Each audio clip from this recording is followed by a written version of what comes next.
E pessoal, tudo bem, galerinha do segundo médio? Vamos lá para um processo de finalização da apostila 1 de vocês, né? Desculpa, não é a apostila 1, é a apostila 5. Vamos nessa então, galerinha, né? O caderno 5 de vocês. Então, os conteúdos eu já havia explicado, né? Nós vimos já naquela apresentação gigante que deu mais de 1 hora de vídeo, 1 hora e 10 quase.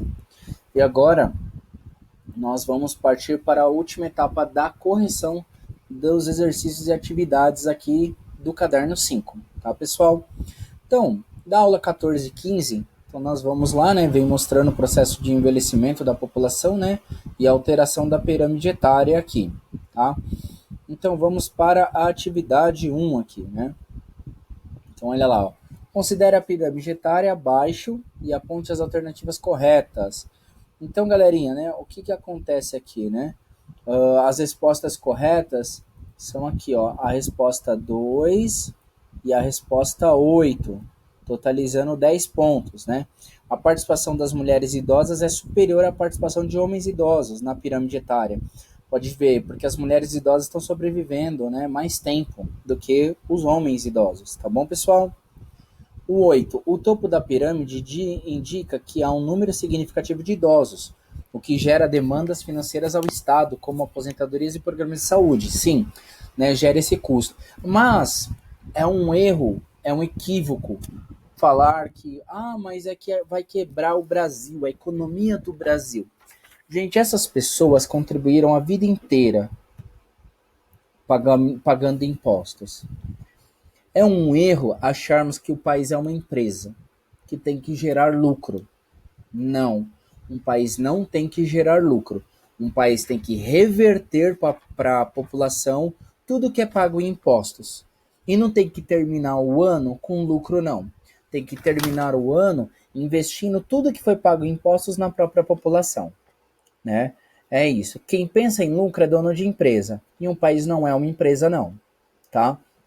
E tem que ser revertido para a própria população, né? Educação, saúde, segurança, tudo que é recolhido em impostos. Então, quando fala-se, vamos reformar a Previdência e forçar as pessoas a trabalharem aí há muito tempo. Gente, isso é desumano. Por que é desumano? Você está pegando uma pessoa idosa e forçando ela a trabalhar mais tempo do que um corpo humano possa suportar, e uma pessoa que já contribuiu a vida inteira, essa conta está errada.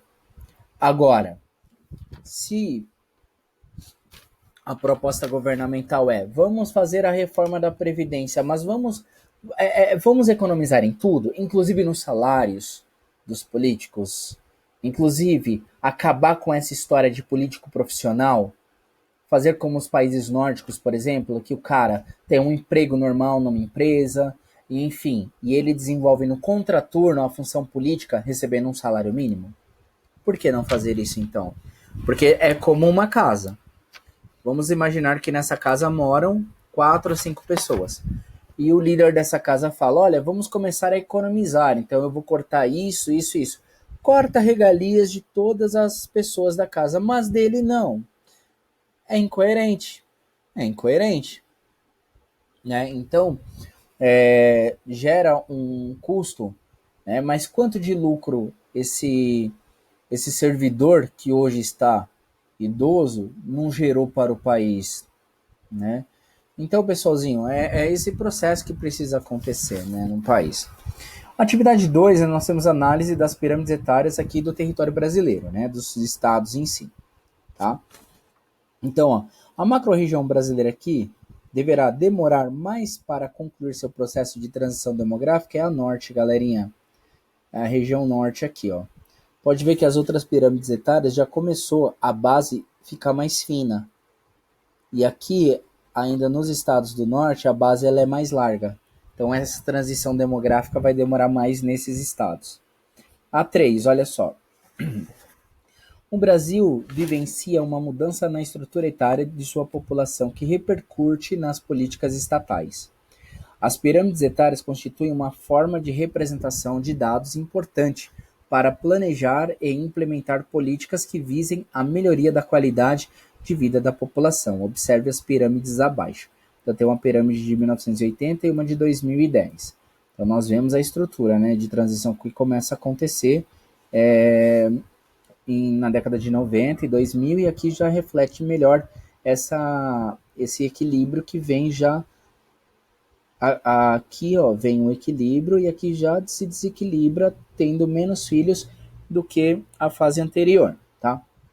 Levando em conta as informações das pirâmides, pessoal, e as perspectivas de melhoria da qualidade de vida da população brasileira, as políticas governamentais atuais devem considerar, pessoal, isso aqui, ó, o aumento da população de idosos que gera demanda de aposentadorias e adequações ao sistema de saúde, né? Então, precisa haver essa adequação? Precisa, tá? E não é negando a aposentadoria aos idosos que isso vai acontecer, né? Precisa ter um suporte hospitalar para essas pessoas? Sim. Medicação? Sim. Cuidados, tanto nos aspectos financeiros, mas também psicológicos? Também, né? Nós vemos, pessoal, por exemplo, países como Chile, que tem recordes de suicídio entre idosos. E lá houve a reforma da Previdência há alguns anos, parecida com a reforma da Previdência que foi feita aqui no Brasil. Então, esse cuidado com essas pessoas, essas populações, precisa ser muito maior do que simplesmente deixar a mercê essas pessoas. Tá, pessoal? 4. Considere o gráfico abaixo sobre a distribuição da população brasileira em grandes grupos de idade. Então, aqui, ó, pessoas de 0 a 14 anos, em 80 correspondiam quase 40% da população brasileira. Em 2010, abaixo de 30%, mais perto dos 20%. Deve estar em torno de 23% a 24% aqui. Aí, a grande massa, né, adequava aqui em toda essa quantidade aqui de pessoas. E agora aumentou, né, indo de mais de 25% aqui, mais ou menos, 23, 24% até 90%. Então, nós temos a maior parcela da população nesse ponto. E a população de idosos ela vem aumentando também, só que ela vem aumentando numa velocidade muito menor, num ritmo bem inferiorizado do que as outras. Sobre a dinâmica desses três grupos populacionais, é correto afirmar o que, galera? É a E. Aqui. O aumento da expectativa de vida está relacionado ao crescimento do grupo de adultos e idosos no Brasil? Sim. Porque ó, hoje o camarada que ele é idoso, na década de 80 e 90, ele estava na camada de adultos. Entenderam? A galerinha que era jovenzinha aqui, ó, na década de 80 e 90, hoje, eles estão aqui, ó, entre os adultos. Certo? Então, é isso que acaba acontecendo aí. Beleza, pessoal? 5. Analise o gráfico a seguir. Então, nós temos aqui uma pirâmide etária mostrando o percentual de idosos, homens e mulheres, e como isso mudou, né, na estrutura de 1960. 1960 até 2010. Então, aqui, ó. Considerando os indicadores apresentados no gráfico,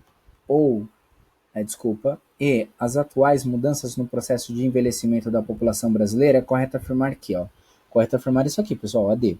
A taxa de fecundidade, que é a taxa de mulheres que engravidam, pessoal, no Brasil vem declinando. Tá aqui, ó, estão tendo menos mulheres grávidas. Por quê? Se está diminuindo o número de nascimentos, é porque as mulheres não estão engravidando, como engravidavam antes.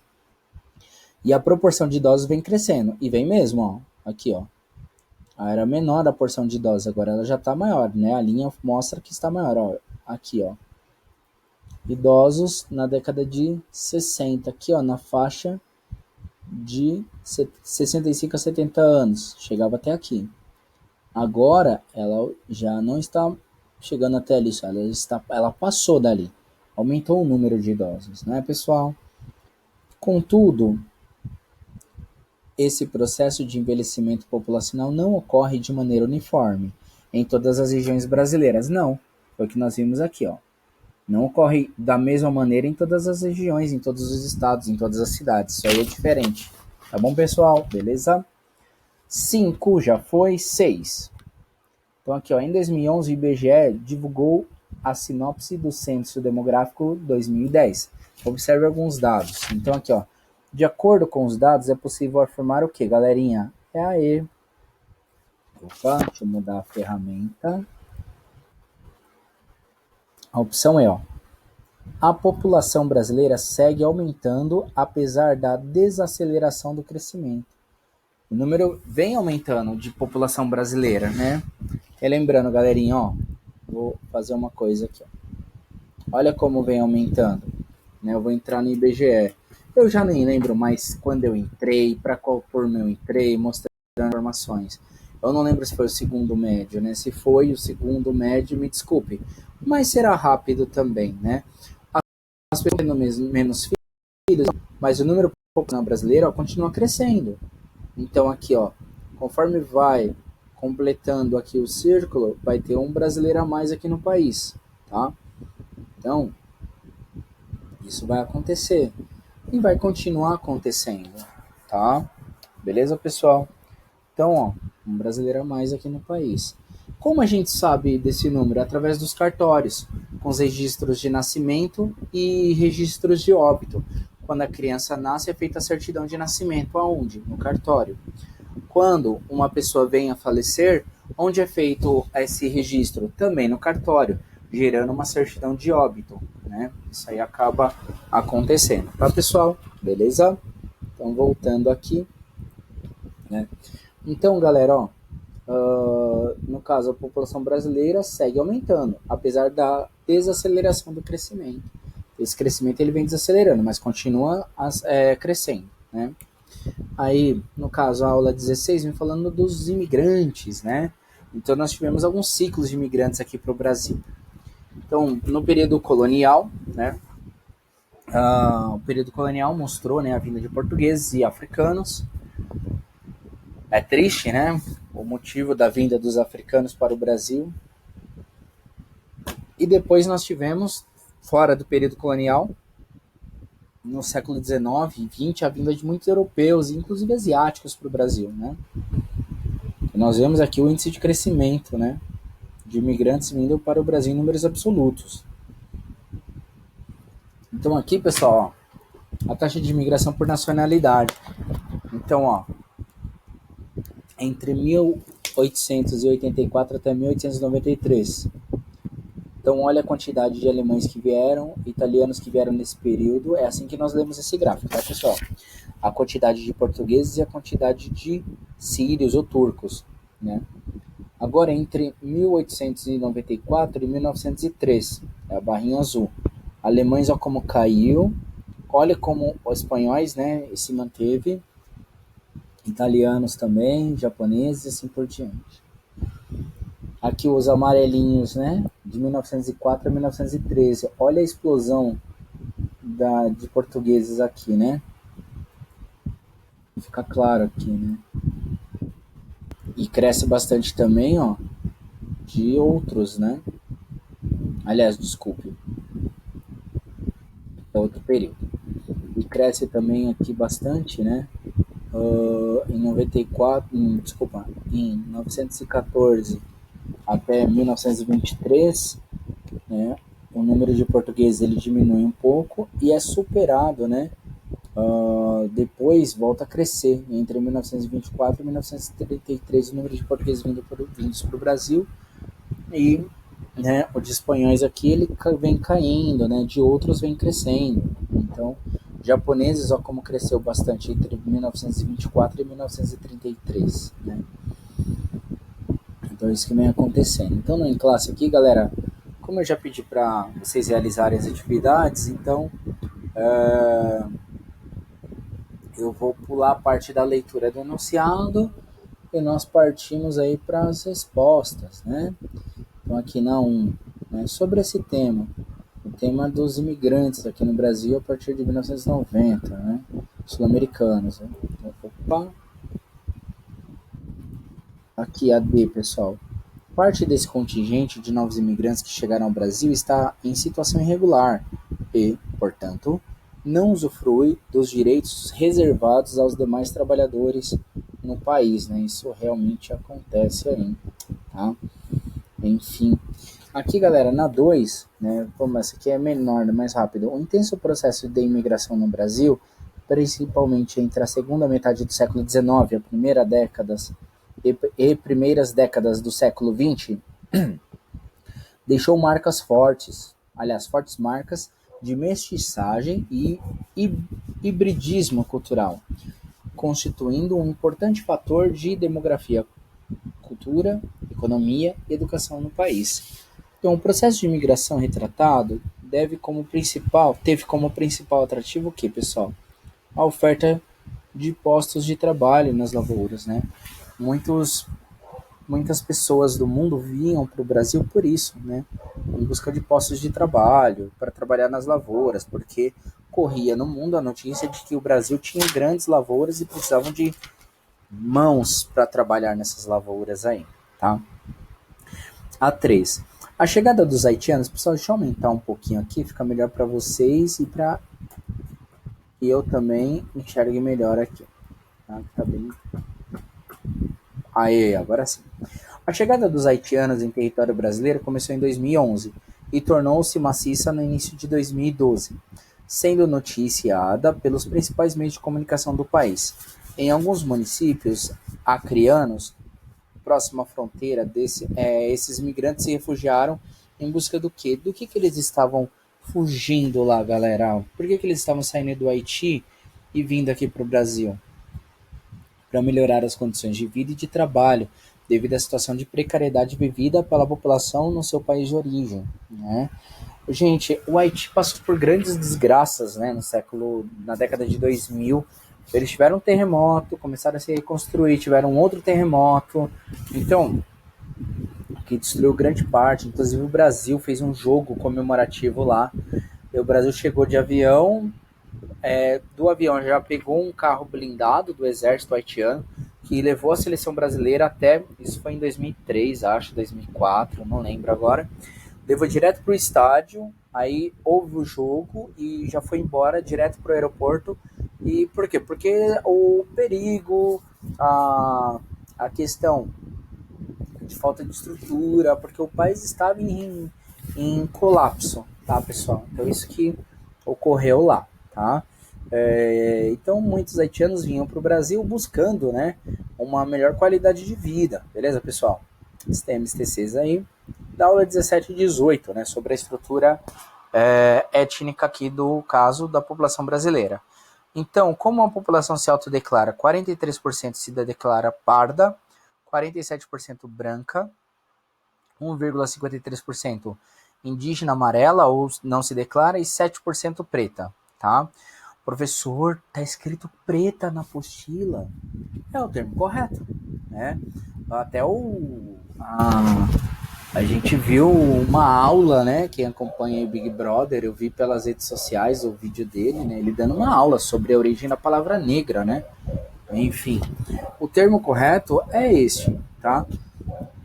Mas o senso comum trabalha com a palavra negra, né? Então, nesse sentido, era um pejorativo de insulto, né? Para quem é preto. Era um pejorativo de xingamento, de envergonhar a pessoa, né? Que era de pele num tom mais escuro, no caso, as pessoas pretas em si. Isso não deveria ser um insulto, né? A pessoa falar que ela é preta e tal, assim como a gente viu no caso, né, do Babu. Inclusive eu li uma coisa ali triste, né, sobre essa pessoa. Não sei se é verdade, né? Mas que o apelido dele quando criança era Babuíno. E aí acabou ficando Babu, né? Então é deprimente esse tipo de coisa acontecer ainda no nosso país e ser permitido, né? As populações merecem serem respeitadas, merecem ser respeitadas, falei errado, desculpe. Elas merecem serem reconhecidas e valorizadas, né? Então, por que que no caso, né, de uma pessoa que ela tem um cabelo crespo, por que que o homem de cabelo crespo ele raspa a cabeça? Qual o problema de valorizar a própria cultura, né? Deixar um cabelo afro, porque incomoda os brancos? Ai, olha que cabelo feio. Feia é a atitude da pessoa que pensa desse jeito, né? Então, né? Automaticamente essa é a situação brasileira, né? Atual, onde é muito forte, galera, aqui no Brasil. Vou deixar um videozinho também, além da videoaula, eu vou deixar um videozinho sobre o que é o racismo institucional, que é o racismo institucionalizado. Antigamente, por exemplo, as pessoas que eram mais preconceituosas, racistas, insultavam diretamente, né? Hoje em dia, as pessoas não insultam diretamente, mas existe um preconceito, às vezes, relacionados a isso, que nossa população precisa progredir, que é o chamado racismo institucional. E nós precisamos combater o racismo institucional, tá? Começando por nós mesmos, né? Então, pessoal, né, aqui, vamos lá, né, a situação indígena também, né? A maneira como os indígenas sofrem com a supremacia branca, né, dos centros urbanos, onde não tem a valorização de seus hábitos e costumes. É muito bonito, pessoal, os vídeos da Nova Zelândia sobre a cultura maori, né, onde eles fazem o haka e tudo. Então, lá, os europeus se adequaram aos povos nativos daquele lugar. Seria como se os portugueses chegando aqui no Brasil se adequassem à cultura indígena e hoje todo mundo fizesse os ritos, as cerimônias indígenas das terras brasileiras daquele período antigo. Mas aqui o indígena ele foi massacrado, né? Lá na Nova Zelândia não. Então eu vou colocar também o link de videozinhos da Nova Zelândia para vocês. Então lá você vê a população de descendentes de europeus, todo mundo branquelão, cantando os ritos do haka, que é da cultura maori, né? Então alguns caras aí são maoris, o Dwayne Johnson, né? O The Rock, ele é maori. O Aquaman, eu esqueci o nome dele, acho que é Jason Momoa, não sei se estou falando certo o nome dele agora, de memória não me lembro, mas ele também é maori, né? Então, no filme Moana, eles são maoris, né? Tanto que o Maui, quando ele vai abrir lá no topo do morro, né? Ele cita o rito Maori, o início do rito Maori, em duas situações. Quando ele quer abrir o portal lá que acessa ao submundo aquático, lá o mundo dos monstros, aí ele começa a fazer uma dança. Aquilo é o haka. O haka é uma homenagem aos ancestrais deles, tá? E um outro momento que ele faz o rito do haka, né? Honrando os ancestrais, pedindo coragem, enfim, é quando ele vai enfrentar Defeat, né? Quando o anzol já foi para o espaço, já está quebrado, aí ele, né, começa a citar, a pronunciar, né, a divulgar, né, divulgar não, perdão. Ele começa a entoar, a palavra é essa, a entoar o haka, né? E seria legal se aqui no Brasil tivesse sido assim também, mas não foi, né? Então o índio ele foi ridicularizado por muito tempo, né? Isso não é legal, não foram atitudes legais. Até para que os índios tivessem essas áreas aqui de reserva ambiental, galera, foi um custo tremendo. Tudo isso veio só depois da Constituição de 1988. Então, a população indígena sofreu desde 1500 e só em 1988 que isso se modificou, né, pessoal? Então, aqui no caso, né, como está distribuída a população de pretos e pardos no Brasil, tá? Então, nós vemos aqui, ou seja, pega mais o Nordeste, parte do norte de Minas, aqui, região norte, onde tem as maiores concentrações, né? Eu tenho um amigo, pessoal, que meu amigo é preto, e ele deixou São Paulo e foi para ser pastor. Ele estudou teologia, tal, ele tem essas ligações com... Ele é uma pessoa bastante religiosa. E ele foi para o sul para ser pastor. E ele fala para mim que lá no sul ele conhece pouquíssimos pastores que são pretos, né? Então, são coisas que acontecem. Em geografia, pessoal, nós não julgamos, nós interpretamos o que acontece, tá? É igual, por exemplo, a cultura aqui, ó, da Bahia, né? os movimentos ligados à Umbanda, ao Candomblé, é muito forte. A população preta na Bahia é muito grande, tá? E a cultura europeia nossa, né, no qual somos descendentes, vai de encontro a essa a essas culturas vindas de afrodescendentes, né? As religiões vindas da África e tudo, tá? Então aqui, ó, olha como o analfabetismo ele entra de maneira pesada também, né? Porque aqui é o total, tá? Cidades com até 5 mil habitantes, de população branca, população preta e população parda. E assim por diante. Deixa eu aumentar aqui. A taxa de analfabetos. Então, olha só, cidades com até 5 mil habitantes, 27% da população analfabeta é preta, 20% é parda e só 9,8% é branca. Ah, professor, isso mostra, né? Porque que a população preta tem o maior número de analfabetos, né? Porque a galera não se esforça, né? Pessoal, não sejamos insensíveis. Não é por isso. Não é por isso. O acesso à educação é diferente, o acesso à renda é diferente.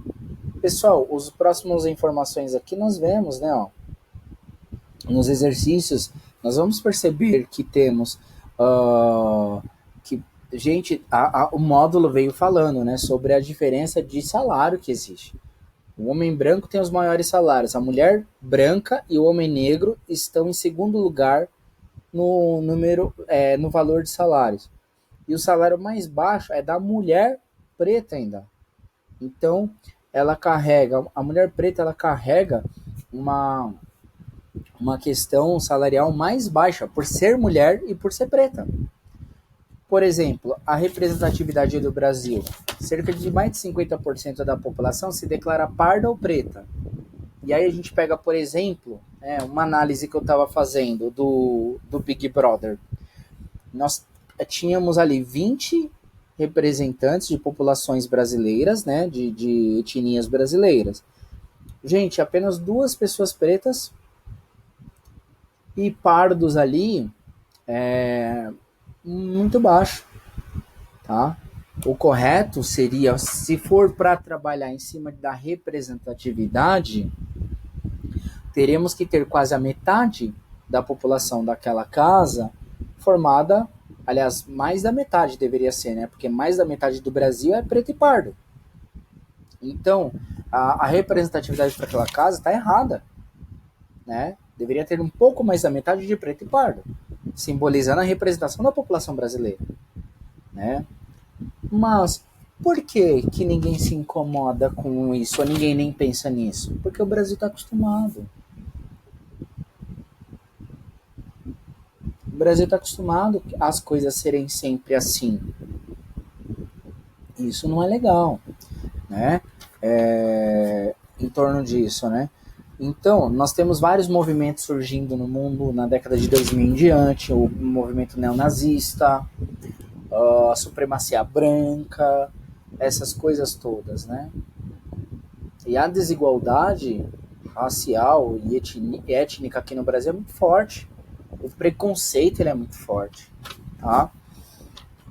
Então eu vou colocar 3 videozinhos ali, né? Vou tentar colocar para vocês terem essa noção da diferença sobre as culturas e etnias das pessoas, tá bom?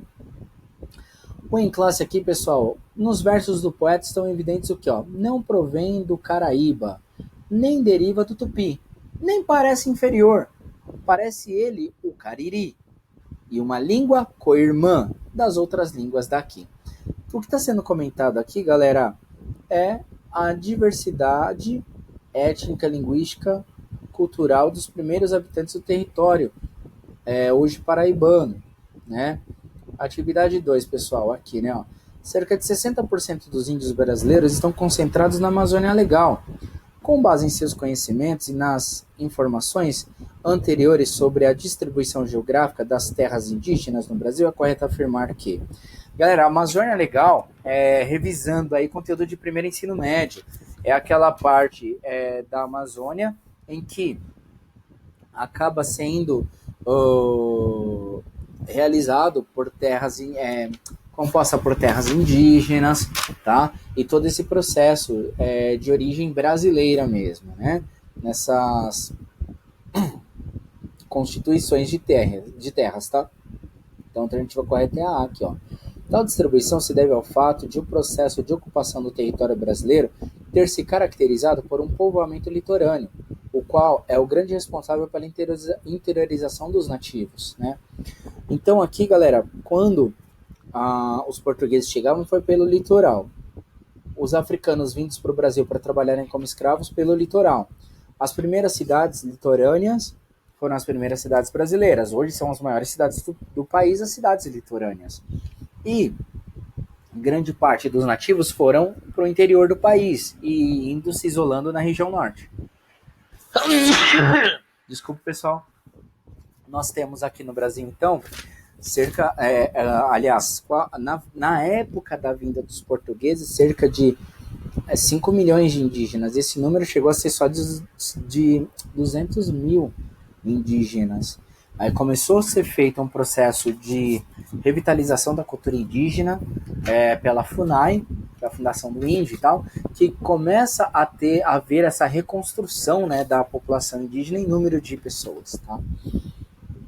Então isso que está sendo declarado aqui, ó. Aqui, pessoal, A3, né? Então A3, ó. A respeito da população brasileira e da sua distribuição pela cor da pele, sejam brancos, mestiços ou pardos, negros, amarelos e o elemento indígena, sabe-se que podem ser encontradas em todas as regiões brasileiras. Porém, existem regiões com maior ou menor concentração desses elementos. Nesse contexto, assinale o que for correto. Então, pessoal, aqui, ó, já adiantando o gabarito, né? 1, 2, 4, 8 e 16. Então, as verdadeiras é a 1, 2, 4, 8 e 16. Todas são verdadeiras. E aqui, esse formato de resposta, aí a gente faz a somatória. 16 mais 8, mais 4, mais 2, mais 1, que resulta em 31, tá? Então, pessoal, aqui, ó. Os brancos são numerosos no sul do Brasil, devido a ser uma região caracterizada pela imigração europeia? Sim.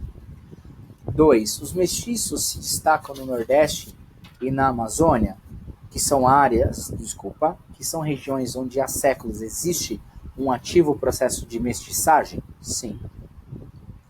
Os negros são numerosos na Bahia e no Sudeste, em especial no Rio de Janeiro e em Minas Gerais, o que pode ser explicado por tratar-se de antigas regiões de escravidão? Sim.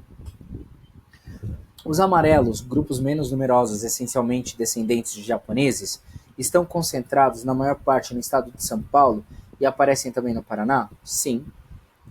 Os indígenas têm os efeitos mais numerosos situados na Amazônia, em especial no norte do Amazonas e de Roraima, mas estão presentes em todo o território brasileiro, em concentrações secundárias no Mato Grosso do Sul, no Nordeste, sul da Bahia e Sertão, até os confins do Rio Grande do Sul e de Santa Catarina. Ok. 4, pessoal. Sobre a população negra brasileira, assinale a alternativa incorreta. Tá? Qual é a incorreta aqui? A E, galerinha. A desigualdade entre brancos e negros tem se agravado nos últimos anos no Brasil, pois faltam políticas públicas capazes de reverter essa situação. Então é a representatividade. Quantos políticos negros nós temos? Quantos donos de multinacionais nós temos? Quantos negros nas universidades nós temos? Quantos? É um número muito menor do que de brancos. E não é pelo fato de não lutarem, pessoal. Veja o videozinho de racismo institucional. O caminho a ser trilhado pela população em busca do desenvolvimento acadêmico, educacional e profissional não é o mesmo. Não é o mesmo, tá, pessoal? Então aqui a taxa de mortalidade infantil por 1000, esse símbolo aqui, galera, quando tem uma bolinha só embaixo é por porcentagem, por 100. Quando tem duas é por 1000. Então aqui, ó, olha como a taxa de mortalidade ela é maior de negros do que de brancos, né? E olha só como ela é alta, por 1000 nascidos, entre 49 e 60, é o número de países, galera, africanos. É inadmissível isso, tá? Olha a taxa de mortalidade infantil por brancos. Então, nós temos as áreas mais altas de 38 a 49, é menor. E o restante do país aqui é diferente, tá? Ah, professor, é que talvez a criança branca seja mais resistente? Não, pessoal, não é isso. Não é isso. Está associada à condição financeira da família, à renda, à educação, a acesso a hospitais e medicamentos, tá, galerinha? Tá, então aqui, ó. A região política administrativa brasileira, onde os indicativos de igualdade étnico-raciais devem ser mais equilibrados, aqui, né? Na região sul, pelo menos os índices mostrados nos cartogramas apresentados, a taxa de mortalidade de crianças negras e brancas é a mesma, de 16 a 27 por mil nascidos, tá? O que pode indicar uma menor desigualdade entre os dois grupos étnicos, né?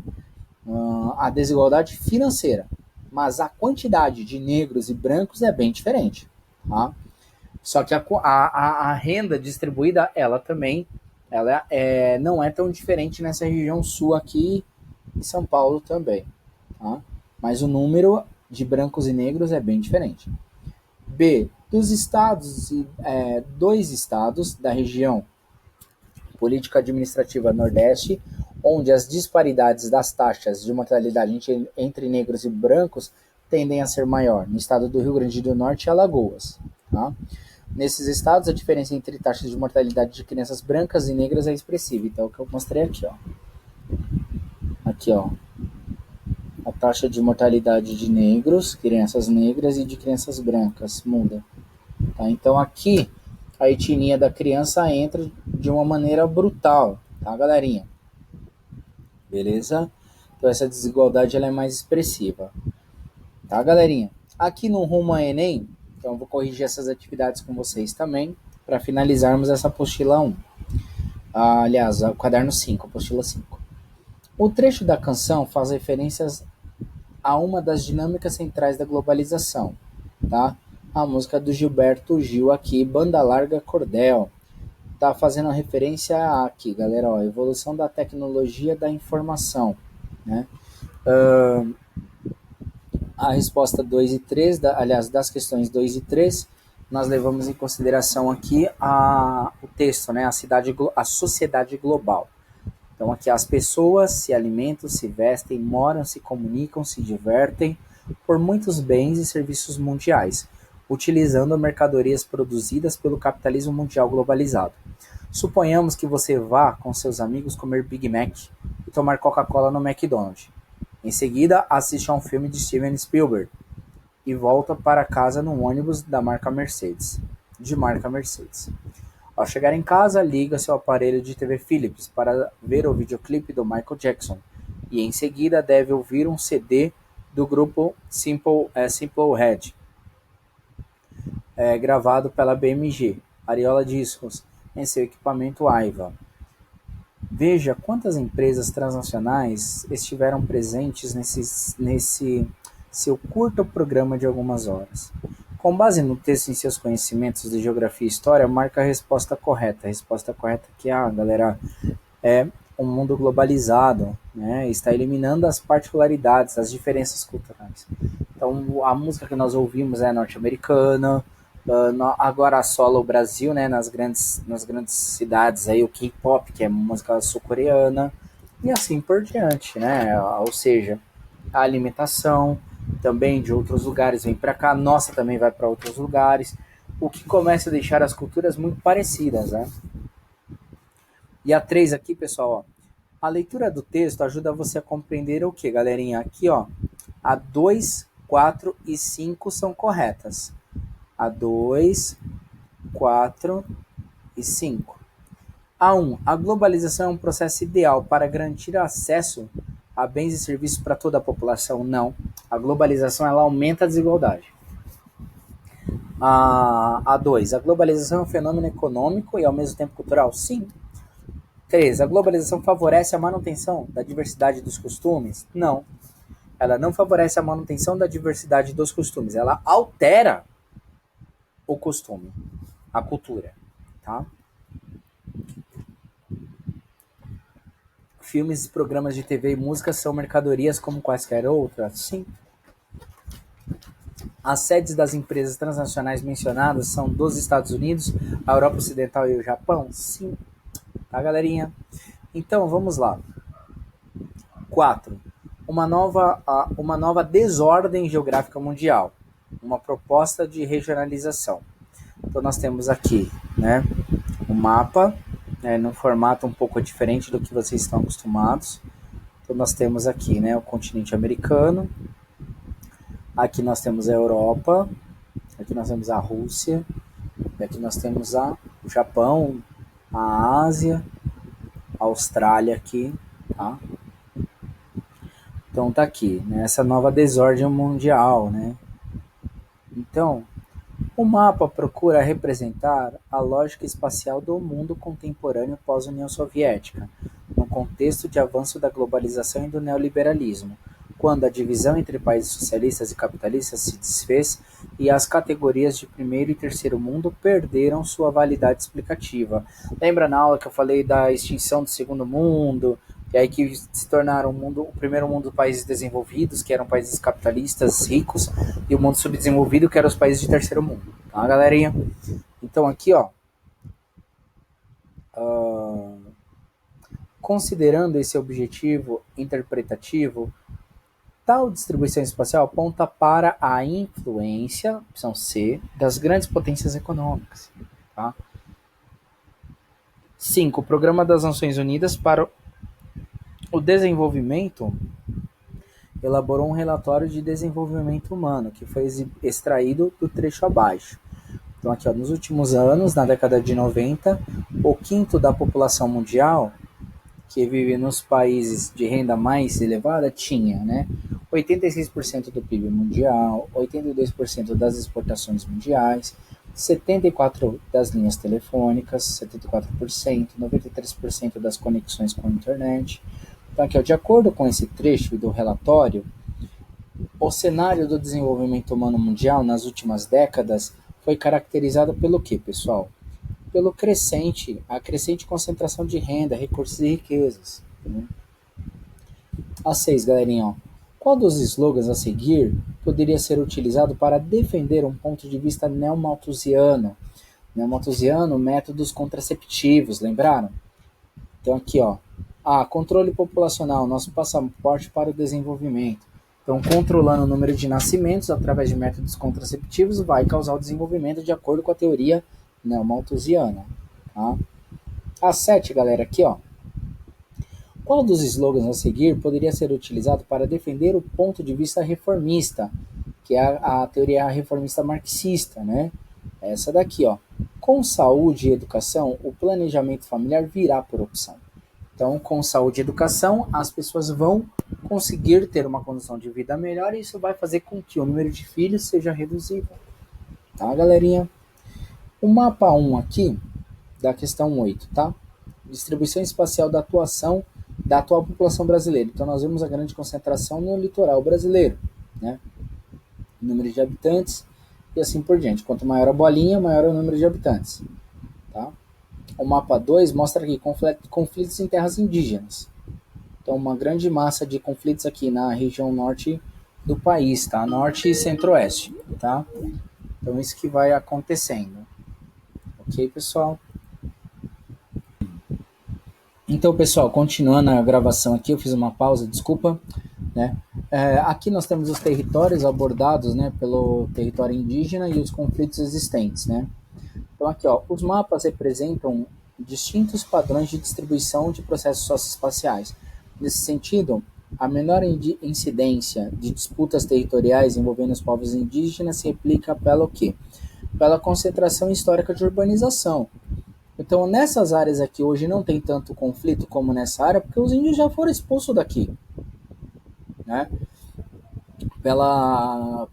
Pelos portugueses, né? Enfim, expulsaram, né, a população indígena daqui para fazer lavoura de produtos agrícolas, aí, da monocultura, produção de cana para fabricação de açúcar e levar esse açúcar embora, né? Então é isso que acontece. A 9, galera, aqui, né? Taxa de fecundidade total no Brasil, como ela vem caindo, então era normal uma mulher ter 6 filhos aí em 1940 e ter cerca de 1,9 filhos em 2010, né? Então aqui, né? O processo está mostrando o que, galera? A redução da taxa de fecundidade, né? Até redução da taxa de crescimento vegetativo aí, né? E a questão 10, pessoal, vem mostrando aqui, né? O quadro a seguir mostra a taxa de crescimento natural da população.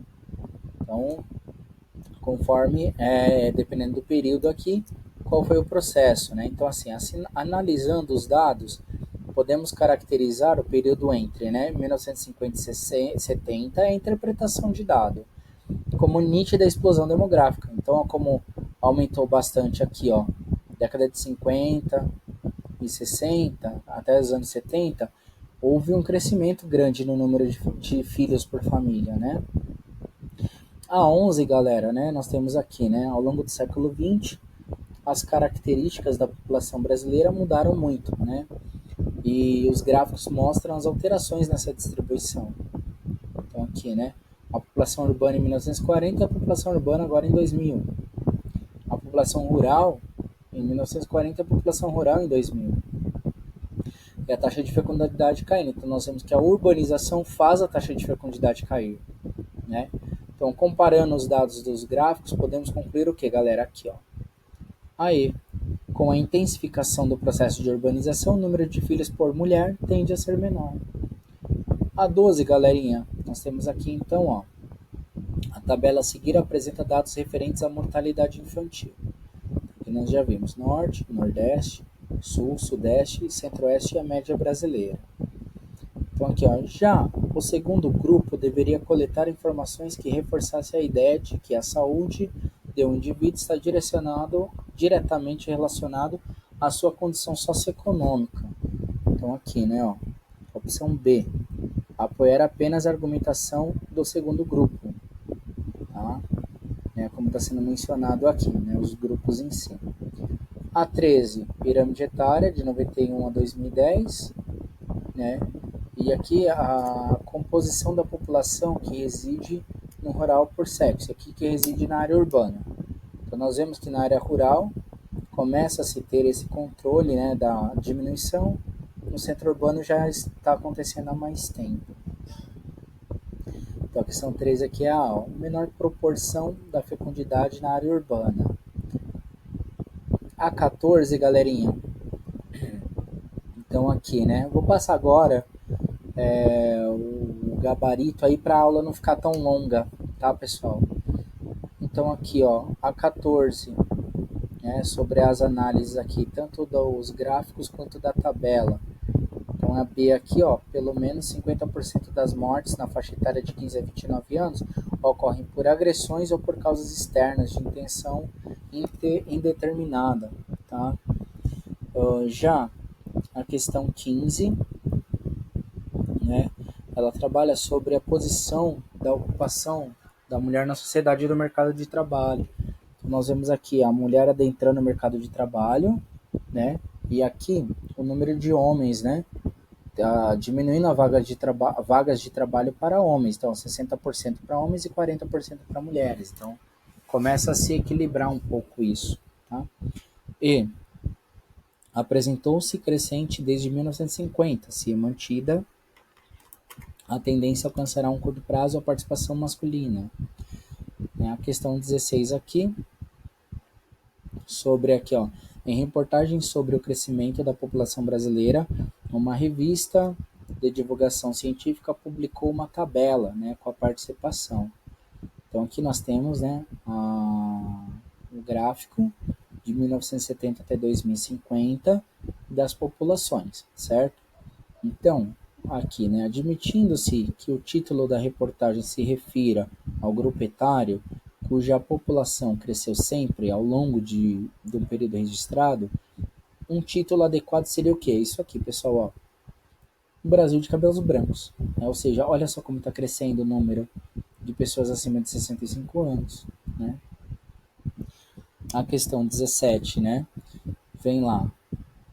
Depois de estudar as migrações do Brasil, você lê o seguinte texto, né? Depois da leitura do texto, analisando os indicadores citados no texto, você pode afirmar que, galera, que os trabalhadores brasileiros não qualificados engrossam as fileiras dos excluídos, né? A questão 18. A mobilidade populacional da segunda metade do século XX tem um papel importante na formação social e econômica de diversos estados nacionais. Uma razão para os movimentos migratórios nas últimas décadas é uma política migratória atual dos países desenvolvidos são a. A busca de oportunidades de trabalho e o aumento de barreiras contra a imigração, né?